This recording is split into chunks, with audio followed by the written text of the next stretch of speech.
If he was brave and foolish as 4, he would have stayed there and fight, but he wasn't 4 on the level of his so-called bravery that Loki just considered the most imbecile decisions his brother ever took.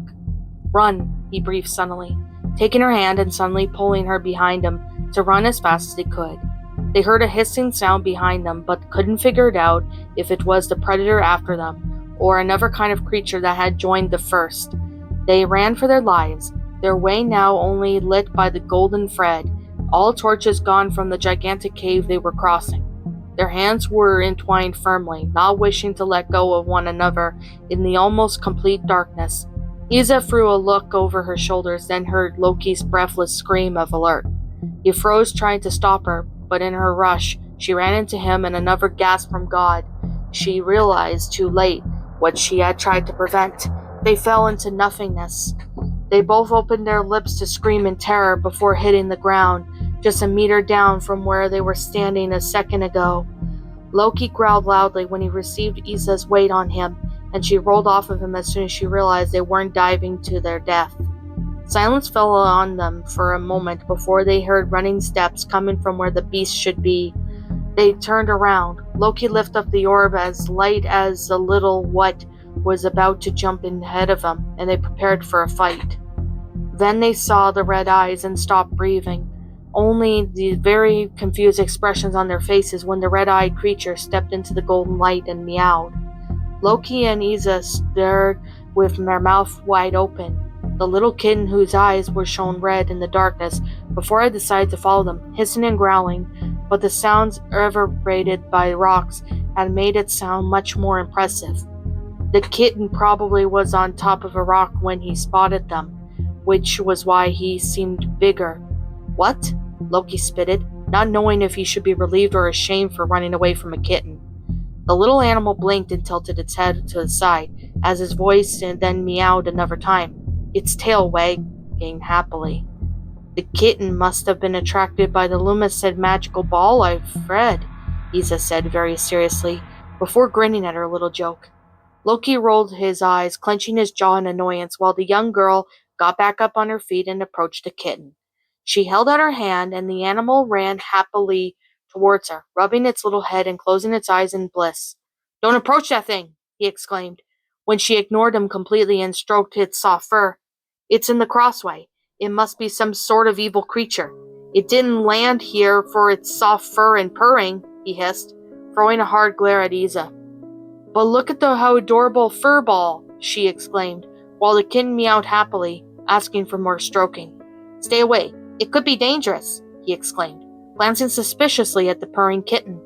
She stared at him and then leaned forward, a scared and panicked expression on her face. Her lips trembled before she spoke up, making Loki nervous and waiting for anxiousness for what she had to say. "Run," she breathed, imitating the prince earlier. She busted out laughing, keeping the kitten next to her while he glared at her and clenched his jaws and fists. "You look scared of a kitten," she exclaimed, laughing louder than his pride accepted. "I thought it was. You saw it liked me, and you were the one who freaked out at first," he replied, pointing out an accusative finger at her. "But you ran," she reposed, still grinning and obviously trying not to laugh. "I thought it was all right, just drop it," he ordered, but she only chuckled and laughed another time. He opened his lips to yell at something that would most probably made his mother pale, but it was cut off when the kitten suddenly decided to jump down to the platform and ran the other way. "Wait," Isa called, starting to run, the silhouette of the young animal running away from her. "Let it go," he said with a shrug. But as usual, she didn't listen to him and ran after the kitten. "Wait, Isa, wait!" he exclaimed, following her with an exasperated sigh and a lot of growling. "I swear if you get lost, I am not losing my time looking for you," he hissed, more to himself than anyone. "Loki, hurry up!" she exclaimed, a few steps ahead. They ran after the kitten, or more likely Isa ran after the kitten and Loki was forced to follow. But at some point the animal disappeared from their view and they slowed down, blinking at the other end of the tunnel. "Is it me or it's getting lighter?"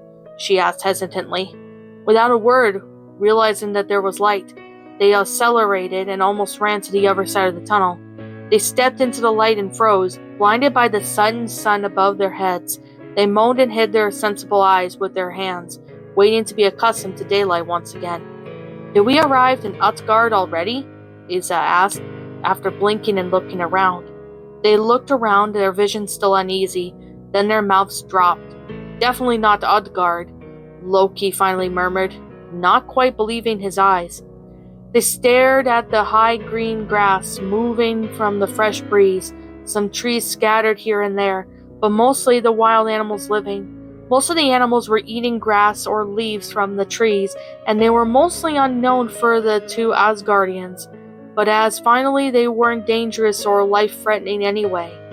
Much further in the distance, there were mountains, and what caught their eyes was a huge hull of ship in the middle of the grass. Even from this distance, they could see that it had to have been there for centuries, if not more, and now in a very bad state. "Look!" Isa exclaimed, pointing a tree. At first, Loki didn't know what to look, considering the weird animal with a gigantic neck, eating leaves in a tree, but then he noticed the shadow of the tree, and began blushes like a little kitten, running towards the other kittens of what probably was its mother. But what struck them was that the cat was much bigger, looking closer to a tiger than gigantic teeth on either side of its jaws. "A saber-toothed tiger," Loki said, blinking. "I thought those extinct everywhere, but in Eflem." "We are in Eflem?" she asked, brows furrowed. "Not at all. Elfhem, it was a blue-leaved leaves, trees with lavender trunks, and the grass is milky white, and the purple sky, and—" "Got it. Definitely not Elfhem," she said, glancing at the blue sky and green grass. "There isn't any star in the sky." Loki glanced up and frowned, before looking back at the hull of the gigantic ship. "No way," he breathed. "I thought the sphere was supposed to guide us to Utgard." "Where are we?" she asked, looking displeased and uncomfortable. "It can't be Midgard, but whatever this place is, that might be another world," he murmured, an amazed smile slowly tugging at his lips. She stared at him with wide eyes before opening trembling lips. "Another word? I thought we were 9 worlds," she asked in disbelief. "9 worlds known. It doesn't mean there has to be another one hidden somewhere," he exclaimed. "If the crossway opens everywhere, then it can open up to places we've never even thought of before. Or maybe it's just an illusion." Loki flinched and glanced at Isa, who just kept looking around suspiciously. "The setter," she simply said, sounding tense. The god frowned and then focused and felt it. The setter in everything around them. The trees, the sun, the sky, the animals. Of course, every living being has a certain amount of setter, but they were never made entirely of setter. "If it's an illusion, there must be a trap," he said coldly. They turned around to go back to the way they came from, but there wasn't any dark cave anymore. There was only an infinite meadow of grass and trees surrounded by mountains in circle. They had turned on themselves, trying to find an exit or anything. There was absolutely nothing but a peaceful landscape of animals living all together. "I shouldn't have followed that kitten after all," Isa murmured nervously, glancing back at Loki, who glared at her. "I'm not going to say I was right, but I wasn't wrong," he grumbled. Well, she bit her lower lip anxiously. "Remember that next time you don't listen to me," he growled, while they tried to find an exit from this poisonous Eden. A few minutes later, after trying desperately to find the exit, they started to walk. The use of their own hands and the magic, or even throwing objects around them in hope of seeing it hit a wall, didn't work. They were trapped in some parallel world with illusions surrounding them. "I'm sorry," Isa exclaimed, almost running behind Loki, who kept his fists clenched for his long legs trailing ahead. "You already said so," he replied coldly. "Look, I know I should have listened to you, but I told you everything was dangerous in the crossway, but you didn't listen, and now we're trapped here," he exclaimed, turning around so suddenly she stopped just in time before running into him. They stared at each other, his pale green eyes furious, while her bright emerald ones were filled with guilt. She lowered her gaze, and he was surprised as she did so. Usually she kept staring at him until he wanted to strangle her. Strangely, it felt weird as she wouldn't fight back and blinked. And disturbed by the uneasiness, He felt her seeing at her so submissive. He finally sighed, his breathing fanning over at the top of her head, and she looked back up at him, and he put a hand through the back of his hair, running his fingers through it. Look, don't look like that again. It doesn't fit your personality, he said, sounding softer than he thought he would. After a hesitation, she finally smiled lightly. What do you know of my personality? We barely know each other. He saw the challenged look in her eyes, slowly taking over the guilt, and he couldn't help but chuckle, looking at her with the same look of his own gaze. I just know there are things you cannot hide from me, he murmured, his voice dropping slightly. Her eyes gleamed happily as she chuckled before grinning wildly. There are a lot of things you don't know about me, and a lot I don't know about you, Your Highness. She took a step forward, so that her breast would brush up his torso, and despite the clothes between them, Loki had a hard time, I'm not growling, knowing perfectly the effect she had on him. She smirked, and her eyes tempting green. But I would love if you tried to get to know me. That would be. Her voice trailed off before she licked her own lower lip, her rosy mouth so inviting Loki had to clench his fist, not to suddenly grab her hair and kiss her. Interesting, she finished, with sparkling eyes. She chuckled mischievously and stepped away, letting the prince finally breathe as she turned around and kept walking towards the hall. Only thing that wasn't the exact same around them. He needed a moment to calm down in his excited heart and smirk broadly before following her. So, she started, sounding hesitant and breaking the silence between them. You're not angry at me? She asked softly. She blinked up at him, and for a moment he wanted to scream so that he could never be angry, but when she was batting her eyelashes at him like that, but then he remembered his mission and the situation they were in, and he frowned. They both stopped, and he looked down at her, anger shining in his eyes once again. I still am. There is no way I won't be angry at you for driving us into this place, he said with a hard voice. He took a few steps to reach her, his arm brushing against her arm and shoulder, his icy green eyes diving into her bright emerald ones. He smiled sweetly, his expression calm and soft, while his voice was filled with emotions none of them could quite understand. Lady Iza, I'm afraid I'll need to punish you, he murmured. She stopped breathing, but before she could find anything else to say, he grabbed the back of her head by the hair and pulled her backwards. She screamed at the sudden move, but her cry turned into a shocked gasp when he bit her harshly, the pale skin of her neck already turning red and purple. He let her go, holding her while she waved the emotions as the blood rushed into her cheeks. He smirked, highly satisfied with his little effect. She glared at him, but he was brushing too much for that. Is this the only punishment you can think of? You are showing me way too much mercy, my prince, she whispered, her voice trembling more than she needed to. He showed a fake look of surprise and tilted his head to a side, licking his lower lip before answering. Punishment? That was a taste of what I'm planning for you, my dear Lady Iza. Do not think of me so merciful that I would let you forget your mistakes. You are more sinful than I am, she murmured back. He grinned, joyful gleam in his eyes. Indeed I am, he said, and while she couldn't help but smirk back. He finally let her go, and they went back to their walk, even if they kept glancing at each other. Partly mischievous, partly playful, mostly tempted without admitting it, even to themselves. They were both too proud to admit that the other was slowly invading their thoughts and minds without prever. You never answered me, she suddenly said. He frowned lightly, showing his lack of understanding while she spoke up again. You never answered me when I asked you if your father ever saw you so bright, she said with a gentle smile. Loki's lips opened and closed, not knowing what to say, and unable to stare back at her bright green eyes. He focused on his goals straight ahead and the ship hull. I doubt that he'd ever even consider the possibility, he said hard.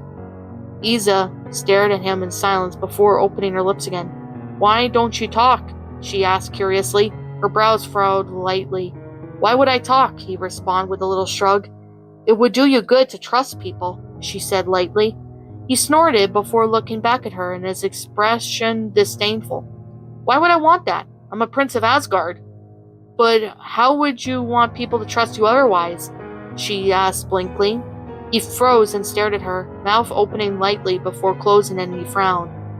What do you mean? I don't need a such thing. I am a prince of Asgard, yes, I noticed, but you are a living being too, with feelings and emotions. Wanting someone's trust is important, and considering how little you trust others, I guess you never had much trust in it from anyone before, she murmured, looking away thoughtfully.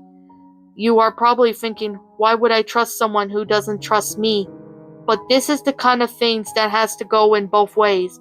You can't earn someone's trust if you don't have faith in that person as well.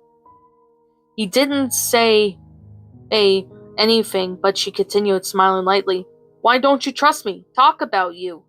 There isn't much to say about me, he said, his voice colder than he thought it would be. He blinked at his own voice, shocked and had a hard feeling invading his heart, but he ignored it, like every time appeared. Then talk about your friends and family. He remained silent for so long, and that she hasn't heard before finally answering, voice still icy. You know, my family. She stared at him, silently observing him to understand, he thought, before finally speaking up again. I know they appear to be a wise king and a kind queen and a brave heir, and the second prince lost in the shadow of his brother, she murmured, looking at him sadly. Loki's steps slowed, but he didn't stop, only swallowed despite himself. He continued, her voice resonating from his head, while the beating of his own heart hollow in his entire body, pulsing a cold blood in his veins, cold by the anger slowly bubbling inside of him, of jealousy that was always being in his brother's shadow, and the point of any commander would notice, of fear, for feeling lost and afraid, and for being jealous. It's not right. I shouldn't feel this way. I shouldn't think that, he thought to himself, taking a deep breath to calm his heart. You're wrong, he breathed, but he couldn't hear himself. She didn't either, and continued, too artless to be aware of trouble and emotions clashing with the god on their sides. But how are they really? I don't want to know about the king, the queen, or the princes. I want to know about the father and the mother and the brothers. This is so much more interesting to know about your family and your relationships with them, rather than the perfect family picture that you appear to be everyone in the 9 realms. She looked back at him with a sweet smile. Don't you think so? That's more interesting to know the real you, rather than the mask you show us all. Loki's steps slowed even more before he frowned and stopped, looking at the point emptiness without really seeing anything. The real me? He repeated hesitantly. He stared at her, and she stopped too. She frowned, not understanding his trouble. Yes, the real you, she repeated, with a little nod. I'm a prince of Asgard, he said, looking straight into her eyes. But even to himself, it sounded like a lie, as if he was trying to convince himself he was one. For the first time in his life, he felt like he didn't belong to Asgard at all, as if he wasn't who he pretended to be. And that scared him more than anything else in the 9 realms. His thoughts turned towards his mother, his brother, and his father, a sudden panic rising in his throat. He wanted to yell. He wanted to cry. He missed them all, and he wanted to be a little child once again, going to his mother for reassurance and comfort after a nightmare. Loki, Isa murmured, attracting the attention back to her. You are so much more than that, she whispered. She smiled at him, so genuinely and honestly that he felt his heartbeat increased, but unlike the cold beats of panic he felt moments ago, this time was warm and reassuring, not the same kind of reassurance his mother gave him when he was just a child, as he was scared of the Jonasim stories he heard about. It was reassurance that made him want more. He was craving for the warmth that Isa just gave his heart, and the peace she had brought to him. Something even his mother never managed to do. He stared at her, astonished to feel so much intense emotions in so little time, but when his light green eyes met hers, so beautiful and powerful, he casted aside all those feelings of loss, panic and fear. He wasn't alone. He was with Isa, no matter how annoying she could be, and he felt warmer by her side, even if he couldn't explain those strange feelings and sensations. Realizing he had remained silent, Loki coughed awkwardly before glancing at her once again. You think? He asked hesitantly, sounding almost fragile and unbreakable. She seemed to finally understand his state out of mind and smiled sweetly, reaching out her hand to rub against his arm, as comforting as she could be. I think that I am patient to get to know the real you a little more, she said confidently. Once again, the mad beatings of his heart sent waves of warmth, and he smiled, almost chuckling and pretty sure he looked like a fool. Come on, we should keep going before that saber-toothed tigers get hungry, she exclaimed, starting to walk once again to the hall.